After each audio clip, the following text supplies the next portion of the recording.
మీరు కొత్తగా business start చేయాలనుకుంటున్నారా? మార్చ్ 16-17 హైటెక్స్ లో ఫ్రాన్సెస్ ఇండియా బిగ్గెస్ట్ ఫ్రో ఎక్స్పో.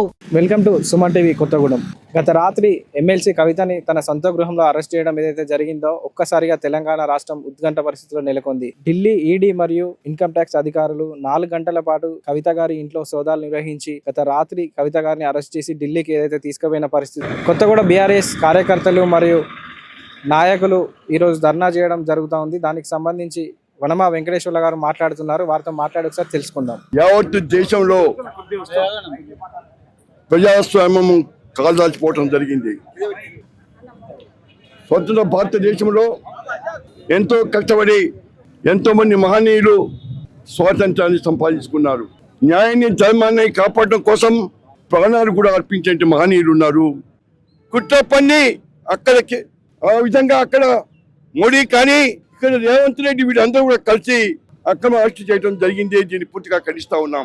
ఎందుకంటే కేవలం ప్రతిపక్షాల మీద కావాలని ఇవాళ అక్కడ బీజేపీ ప్రభుత్వం, కాంగ్రెస్ పార్టీ ప్రభుత్వం ఇవాళ ఎవరైతే వ్యతిరేకంగా ఉంటున్నారో, ఏ పార్టీలు అయితే ఎవరైతే ఉన్నారో వాళ్ళందరూ అణితొక్కే ప్రయత్నం చేస్తూ ఉన్నారు. దానికి నిదర్శనం ఈనాడు కవితమ్మ అరెస్టు.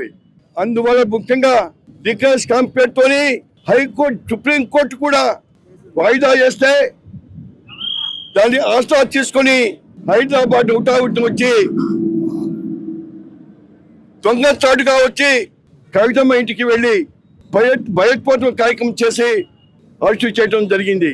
సుప్రీంకోర్టు చెప్పింది 19వ తారీఖు వాయిదా వస్తా ఉన్నాం, అప్పుడు విచారిస్తామని సుప్రీంకోర్టు చెప్పింది ఈ కేసుల విషయంలో. ఈ ఒక్కటే కాదు, ఇది ప్రజాస్వామిక వాదులు దీనికి పూర్తిగా ఖండించాలి. ఇది వాళ్ళు జరుగుతుంది, ఇది ఇంకా ఎవరికైనా జరుగుతుంది. ఈ బీజేపీ ప్రభుత్వం ఇక్కడ మోడీ ఉండగానే, మోడీ ఇక్కడ ఎన్నికల ప్రచారం జరుగుతూ ఉండగానే కావాలనే కేసీఆర్ గారిని హీనపరచాలి, కేసీఆర్కి మనోధైర్యాన్ని దెబ్బతీయాలని ఉద్దేశంతోనే, దురుద్దేశంతోనే ఈనాడు ఈ కార్యక్రమం చేయడం జరిగింది. భయపడాల్సిన అవసరం లేదు. ధర్మం న్యాయం గెలుస్తుంది. కేటీఆర్ గారు అందరు కూడా వెళ్ళాలి. సుప్రీంకోర్టు ఆశించబోతా ఉన్నారు. సుప్రీంకోర్టు న్యాయం జరుగుతుంది. ఈ అన్యాయం అరెస్టానికి సుప్రీంకోర్టు తీర్పిచ్చే పరిస్థితి కనిపిస్తా ఉంది.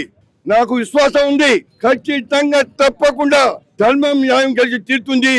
ఈ అక్రమమైనటువంటి కార్యక్రమాలు భవిష్యత్తు ఎప్పుడు కూడా చేయకుండా మా ప్రజాస్వామిక వాదులు అందరూ కూడా దీన్ని ఈ అక్రమ అరెస్టుని నిరసన జరపవలసిన కోర్టు 2-3 రోజులు, ఈ రోజునే రేపు తప్పకుండా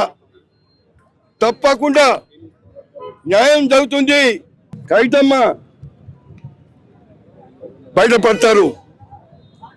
ధర్మం న్యాయం కవితమ్మ వైపు ఉంది, బీఆర్ఎస్ పార్టీ వైపు ఉందని మనం చేస్తూ యావత్తు భారతదేశమే కాకుండా తెలంగాణ యావత్తు కూడా ముక్త కంఠంతో దీన్ని ఖండించవలసిన కోర్టు.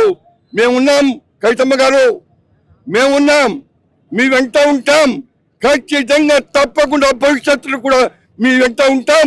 దీన్ని పూర్తిగా బలపరుస్తాం. ఈ యొక్క అక్రమం కార్యక్రమాన్ని నిరసన చేస్తా ఉన్నాం. అందరూ కూడా దీన్ని బలపరుచుకుంటా ఉన్నాం. ఎమ్మెల్సీ కవిత గారి అక్రమ అరెస్టును మేమందరం ఖండిస్తున్నాము. భద్రాద్రి కొత్తగూడెం డిస్టిక్ నుంచి, టీఆర్ఎస్ పార్టీ నుంచి. అదేవిధంగా ఒక మహిళా నాయకురాలైనటువంటి కవిత గారిని అరెస్ట్ చేయడం చాలా బాధాకరం.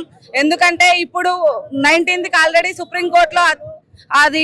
సుప్రీంకోర్టులో ఉన్నందువల్ల కేసు, కానీ దాన్ని ఇంకా కేసు ఎటు తేలలేదు. అయినా కానీ కవిత గారిని అక్రమంగా అరెస్టు చేసి తరలించడం, ఈరోజు నోటిఫికేషన్ వస్తున్న సందర్భంగా మోడీ గారు ఆల్రెడీ ఇక్కడే ఉన్నారు. అయినా కానీ వీళ్ళందరూ కుట్రపూరితంగా వ్యవహరించి కవిత గారిని అరెస్ట్ చేయడం చాలా విచారకరం. అయినా కానీ ఫస్ట్ నుండి తెలంగాణ రాష్ట్రం కోసం, రాష్ట్రం సాధించడం కోసం మేమందరం కష్టపడి ఈరోజు ఇంత స్థాయికి వచ్చిన తర్వాత ఇట్లా చేయడం, అయినా కానీ ఏమి కేసులకు భయపడకుండా మున్ముందు కూడా ఇదే విధంగా జరగకుండా మేమందరం దీన్ని ఖండిస్తున్నాం.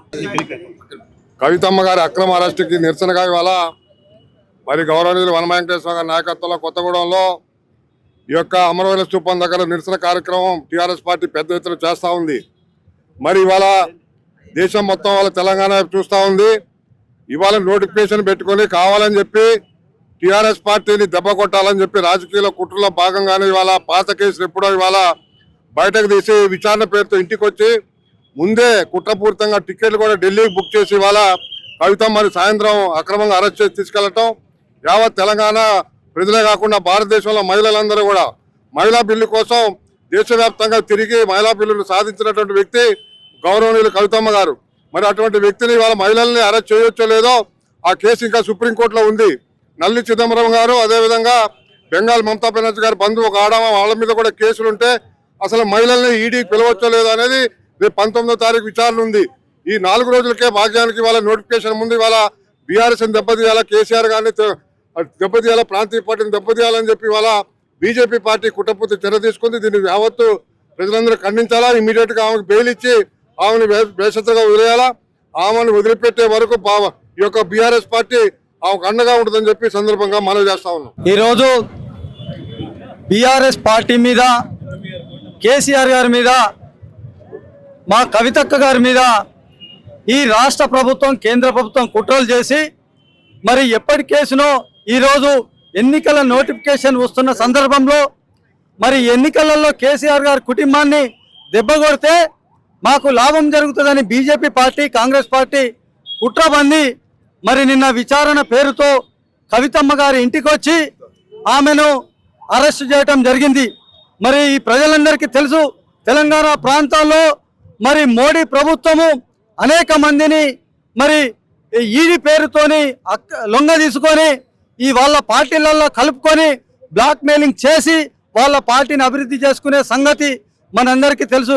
అదేవిధంగా ఇవాళ సుప్రీంకోర్టులో విచారణ జరుగుతున్న కవితమ్మ మీద కేసును కూడా పక్కకు పెట్టి అక్రమంగా మరి ఈడీ వచ్చి మరి ఇంటికాడ ధ్వంసం చేసి ఆమెను అరెస్ట్ చేయటం చాలా తీవ్రమైన నేరం. దానికి మేము చట్టపరంగా మా పార్టీ, మా అధినాయకత్వం అంతా కూడా సుప్రీంకోర్టులో తేల్చుకోవడానికి పయనం కట్టింది. అదేవిధంగా ఒక మహిళ, ఈ రాష్ట్రాన్ని చైతన్యం చేసిన మహిళ, బతుకమ్మ ఆటను ఈ రాష్ట్రానికి, ప్రపంచానికి పరిచయం చేసిన మహిళను మరి రాత్రిపూట అరెస్ట్ చేసి తీసుకుపోవటం చాలా అన్యాయం. ఇది ఒక మహిళా లోకానికి సిగ్గుచేటుగా మేము భావిస్తున్నాం. మహిళా లోకం అంతా కూడా మరి వాళ్ళ హర్షించవలసిన అవసరం ఉన్నది. భవిష్యత్తు రాజకీయాలలో మహిళలు రాజకీయాలకు రావద్దని, మహిళలు ఉంటే ఈ విధంగా మేము అణిచివేస్తామనే సంకేతాన్ని బీజేపీ పార్టీ, కాంగ్రెస్ పార్టీ ఇవ్వదలుచుకున్నది కనుక ఆవద్ రాష్ట్రం అంతా కూడా, దేశం అంతా కూడా ఈ విషయాన్ని ఖండించవలసిన అవసరం ఉన్నది. టీఆర్ఎస్ పార్టీ శ్రేణులు మరి భవిష్యత్తు కాలంలో కూడా ఇటువంటి నిరసనలకు తెగించి రోడ్ల మీదకే రావటం కాదు, దేనికైనా సిద్ధం ఉంటారు. అదే విధంగా ఇవాళ మా పార్టీ ఆషామాష పార్టీ కాదు. 14 సంవత్సరాలు ఉద్యమం చేసి అనేక కేసులు జైళ్లకు పోయిన చరిత్ర మా పార్టీకి ఉన్నది. మరి వీటికేం భయపడం, మళ్ళీ గోడకు కొట్టిన బంతిలాగా ఇసిరి కొడితే అంతా రివర్స్ గా వచ్చి ఈ రాష్ట్ర కేంద్ర ప్రభుత్వాల హంతు తెలుసమని తెలియజేస్తూ ఈ అవకాశం ఇచ్చిన మీ అందరికీ ధన్యవాదాలు. జై తెలంగాణ, జై తెలంగాణ. మీ బిజినెస్ ఏదైనా మీ ఊర్లో ప్రమోషన్ చేయాలంటే అది సుమన్ టీవీతోనే సాధ్యం. ఇప్పుడే సంప్రదించండి.